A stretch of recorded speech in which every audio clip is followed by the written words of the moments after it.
I spent years saving every spare dollar, scrolling through endless real estate listings late at night, dreaming about the day I would finally own a place of my own, not a giant mansion, not a luxury beach house. What I really wanted was something far more valuable, a home with no HOA telling me how to live. And eventually, I found it. It was a simple house sitting on half an acre, but what made it special was the location. My property was like a tiny island of independence surrounded on all sides by a massive neighborhood called Crestwood Meadows, a community completely controlled by a strict homeowners association. The funny part? My land existed long before the subdivision was ever built. When developers planned the neighborhood years ago, my little plot stayed separate. Legally speaking, I wasn't part of the HOA at all. I was basically the one house in the middle of their community that didn't have to follow their rules, and honestly, that freedom felt amazing. The first month after moving in was peaceful. I painted my front door a bright fire engine red just because I liked it. I let my grass grow a little taller than the perfectly trimmed lawns around me. I stacked firewood near the driveway for winter. Nothing crazy, just normal living, but apparently, that was already too much for the neighborhood. One Saturday morning, while I was outside splitting firewood, 3 neighbors walked up my driveway like they were on a mission. Leading the group was a woman everyone online had warned about in the neighborhood Facebook group. Let's just call her Karen. She was holding a clipboard.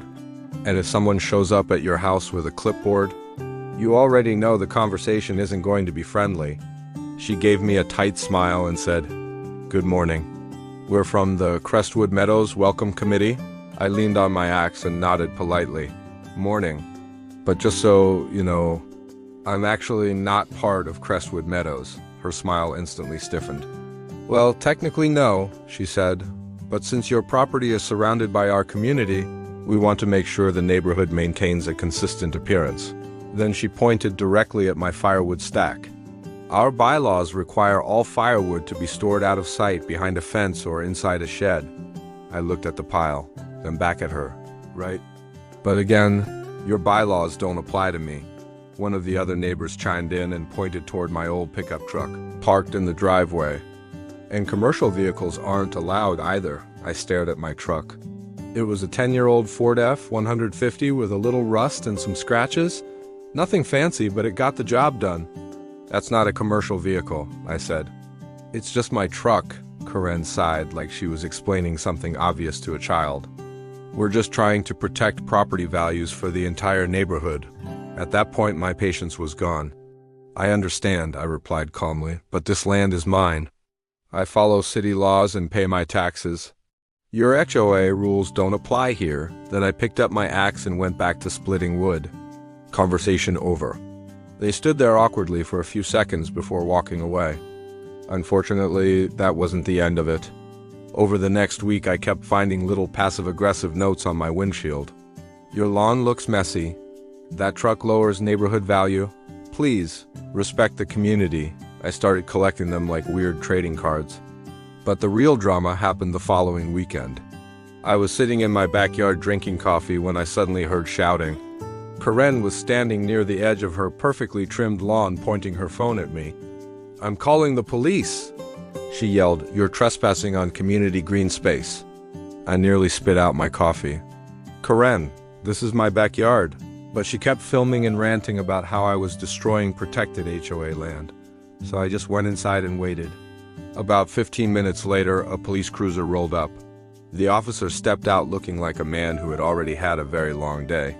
Karen rushed up to him immediately. "Officer, thank goodness you're here. This man is trespassing on HOA property."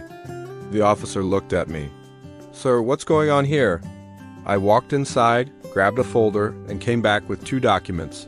My property deed and the official survey from when I bought the house. The officer studied the papers carefully. Then he walked toward the backyard, looking at the trees and checking the property lines. Karen and her husband stood there confidently, clearly expecting me to get in trouble. After a few minutes, the officer walked back. He handed my documents to me and nodded. "Everything checks out?" Then he turned to Karen, and his tone changed instantly. "Ma'am, this land belongs to him. He is standing on his own property." Karen looked stunned. "But Oh, green space, the officer cut her off. You called 911 and reported a trespasser on land you don't own. That's considered a false report. Her face went pale. I'm giving you a warning today, he continued. But if this happens again, a report will be filed. Karen couldn't even speak. She just nodded. A moment later, the officer drove away. Karen and her husband turned around and walked silently back to their house without even looking at me. I took another sip of my now cold coffee and smiled. Since that day, the HOA hasn't bothered me once. Sometimes I catch Karen watching from her window while I load tools into my truck or add more logs to my firewood pile, and every time, I just wave politely. Because living without an HOA breathing down your neck, that kind of freedom is priceless.